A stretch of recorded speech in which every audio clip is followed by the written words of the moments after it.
Implementation. So, okay, we get it. Culture is the essence of the leader. What is this? Some spiritual, like, shaman talk, right? Well, simple. What you say is what you believe. What you believe is what you end up saying. And what you say is what you do. And what you do creates your habits. And then your habits get you what? Your results. Okay, that being said, if I say every day that when people walk through the door, I greet them with a warm, hearty hello, smiles, never frowns. And I say that every day. And we chant that every day. How do you think I'm going to act? Exactly like that. So the culture and how to implement it is very simple. And this is not the only way. I'm sure there's other ways. It just seems simple to me and maybe not something everyone ever thought about. If every great company that has been successful in their culture, the ones that have been able to scale it past the founder's death or exit, if it was because correlatorily, meaning like a correlation, which is what I found, they wrote down, they transcribed why they started the business in context. The Container Store with their 7 foundation principles. The Kind Company with their 10 tenets. The first one being, it's not or, it's and. Think the impossible. Think with and. What does that mean? Well, there's healthy bars that taste bad, or there were tasty bars that weren't healthy. So Dan Lubetzky says, what if they were healthy and tasty? Well, that thought he had, which created the desire to start that company and solve that problem and create that business, trickled down to his actions. The question he had to propose to himself is, how do I get all of the people that I'm growing, which are basically like my children, because employees, it's like herding cats. How do I get them all to act the same way? They've all got to think not with or, but with and.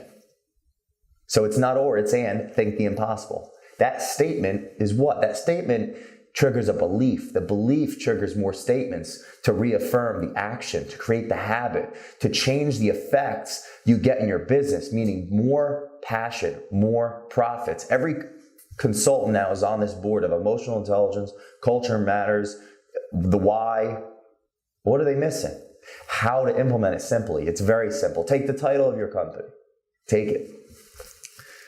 Break it down into words. Let's say it's called Culture Matters. There you go. Mine.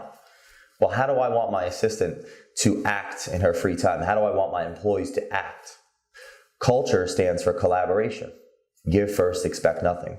So the C is collaboration. Now, whatever that means to me, it means to me. It may not mean to her or the other employees because they're living through their life, their experiences. So when they hear collaboration, they might think something else. However, if I put it into the context for what it means to me, because I'm the CEO, I'm the founder, the business is going to be a reflection of Jay.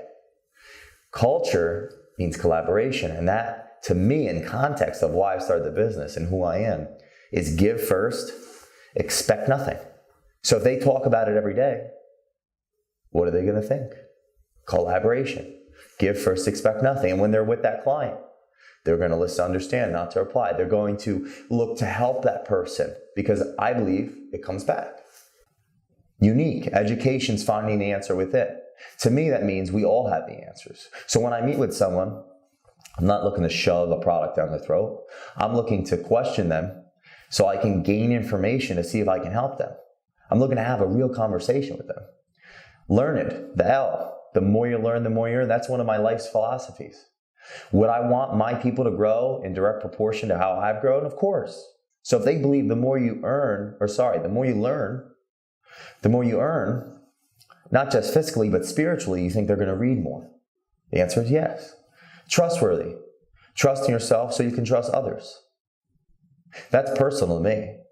I know that the more I work on myself, the less it matters what other people think. If I trust in who I am, I can trust in any outcome. And that's what I want my people who are growing with me in direct proportion to our business to believe as well. So they act that way. Unique.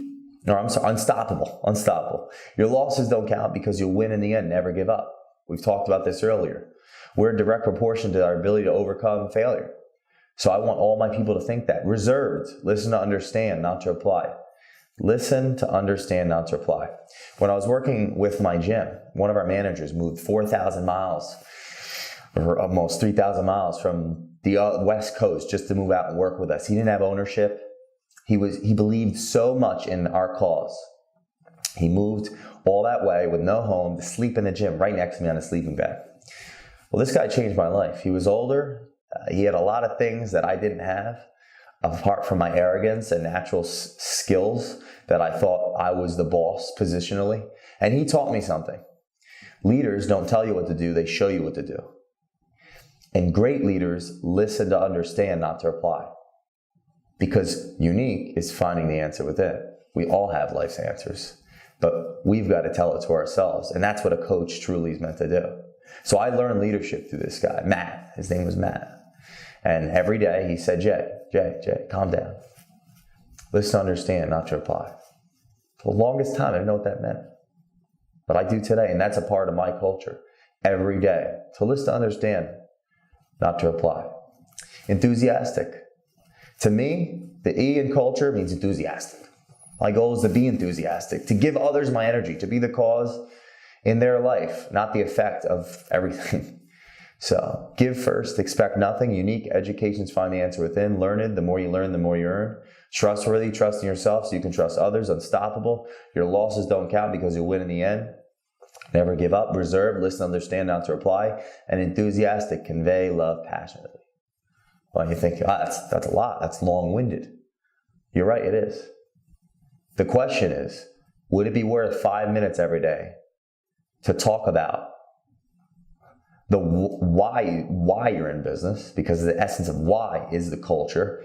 And over time, every person in your business knowing how to act because they have changed their subconscious programming of what they think and what they believe, and now they act a certain way and you get a certain result. Two great examples.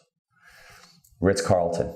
Everyone that works for the Ritz-Carlton walks around with a little credo card that has 3 statements, 3 affirmations or almost mantras of how their experience should work out. Why do they carry that card around? Because it works. You may think it's fanatical. However, it's the Ritz-Carlton for a reason. They worked harder on their people than their profit, and their people made them profit. You think, oh, it's a luxury brand. Well, imagine you could... How much does it cost to inspire someone to say something that inspires them to act differently, to act better, and to act of more value to the customer? That's the question you have to ask yourself.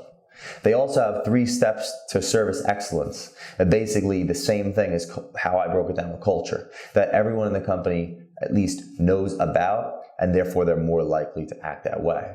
So the question is, how do you scale this? How do you train 1,000 employees? Well, it's simple. If Sam Walton wrote it clearly and concisely, maybe Walmart, the W, the A, the L, the M, the A, the R, and the T.